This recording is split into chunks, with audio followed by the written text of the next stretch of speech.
Hatol ng bayan. Election Quick Facts. Gun ban. Mula January 12 hanggang June 11, 2025 ay iiral ang gun ban sa buong bansa kasabay ng pagpasok ng election period para sa 2025 midterm elections na gaganapin sa May 12.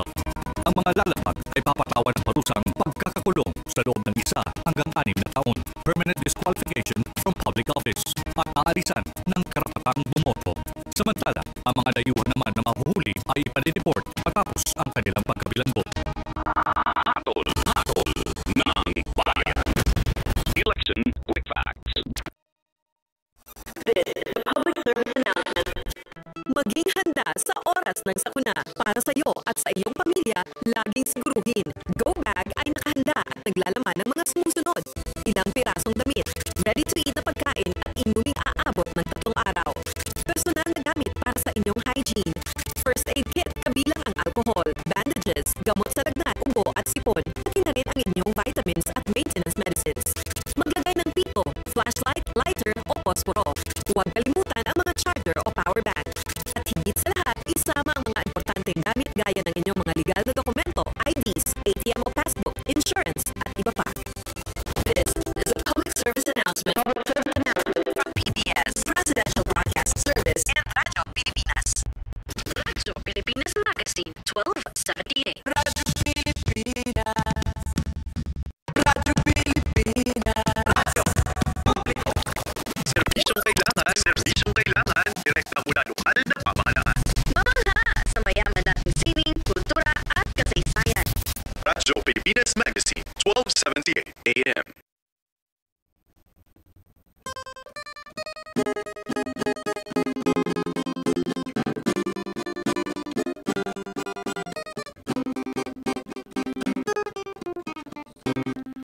Bakit ako umibig sa'yo?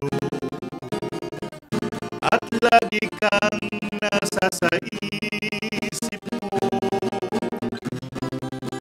Minamahal kita. Yan ang aking nadarama. Iniibig kita.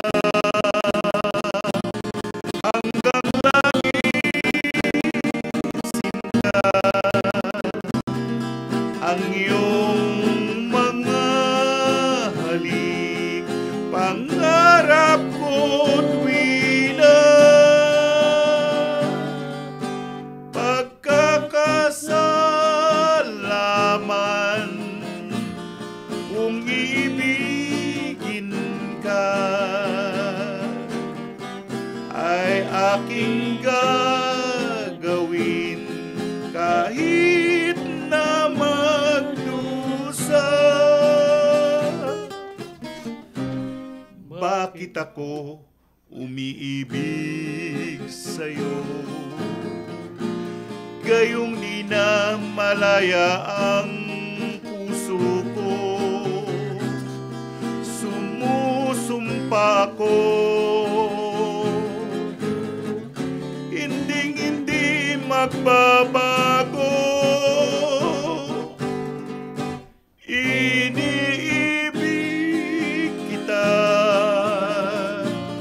minamahal kita,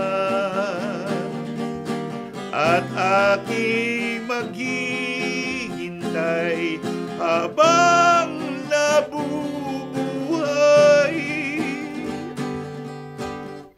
Ikasawi ko man ang iyong pagmamahal,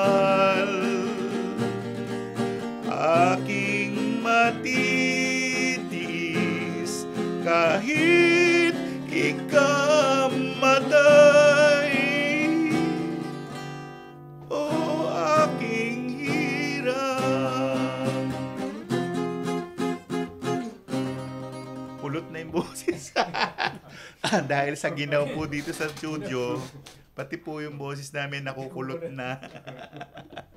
Ayun, bakit ako umiibig sa'yo? Sabi ni Sinon Lagman. Sinon Lagman yan, ha? Wala ko ni Tony.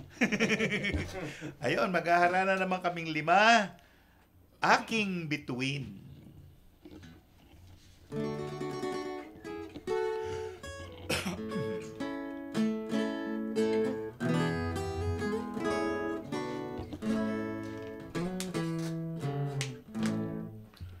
O ilaw,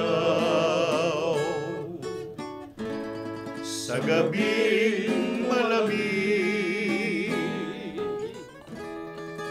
wangis mo'y bituin sa langit. O tanglaw, sa gabing tahimik, larawan mo nereng, nagbigay pasakit. Ay, buksan ang bintana at ako'y dungawin sa pagkakatulog na luhang mahimbing. Buksan ang bintana at ako'y dungawin nang mapagtanto mo ang tunay kong pagdaig.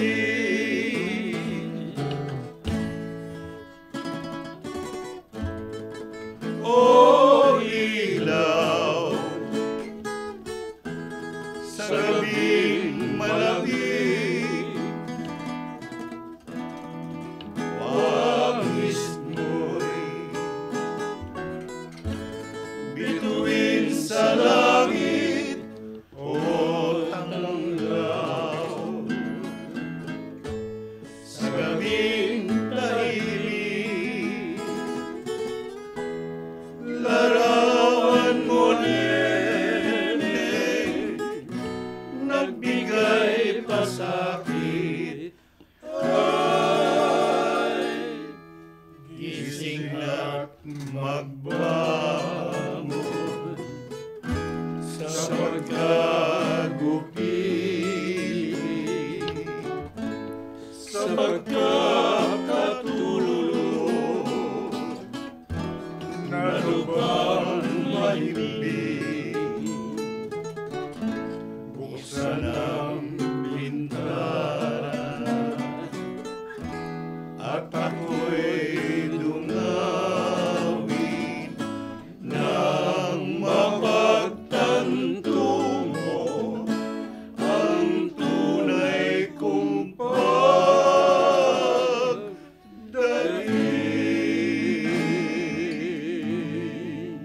Yan po ang pamagat, aking bituin Hindi yan yung o ilaw. Yan na yun, yan na. Yan ang talagang pamagat daw kay Eddie.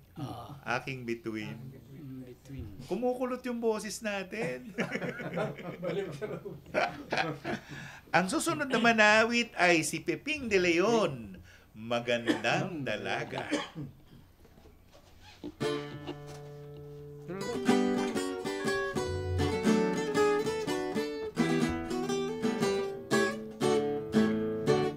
Naku, kay ganda nga nitong dalaga, ang aking puso'y nahalina.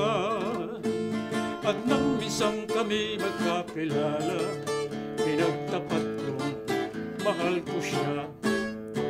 Subalit ang sagot nitong dalaga, bata pa raw siya sa pagsinta, at di nararapat na mag-asawa pagkat ayaw ng kanyang ama.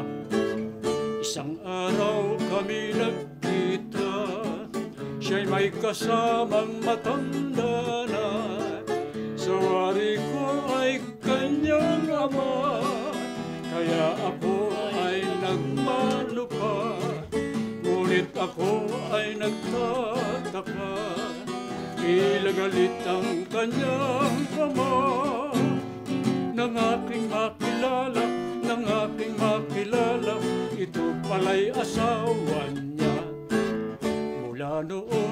mapalagay ang aking pusong nagmamahal. Araw-gabi ay nagdaramdam, sinapit kong kasawian. Ito ay magsisilbing aral sa pagpili ng minamahal. Kung kayo'y iibig kahit hindi maganda, tapat lamang sa pagsinta.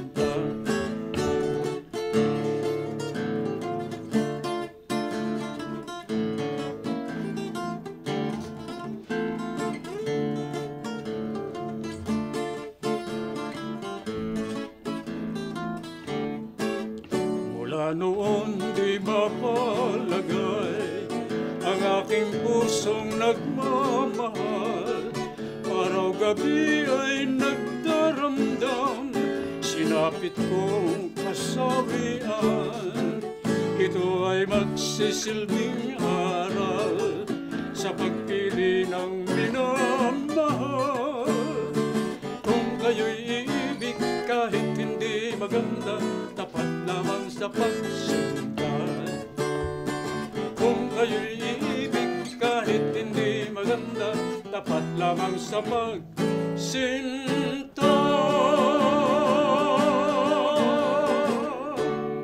Yan, si Peping de Leon. Magandang dalaga. Parang natatawa si Nick eh. Nako, Nick ah. May atraso ka sa akin. Parang tinatamaan tayo. Okay. Ang susunod naman na awit ay si Verdaya, Silang Nabubuhay sa Daigdig.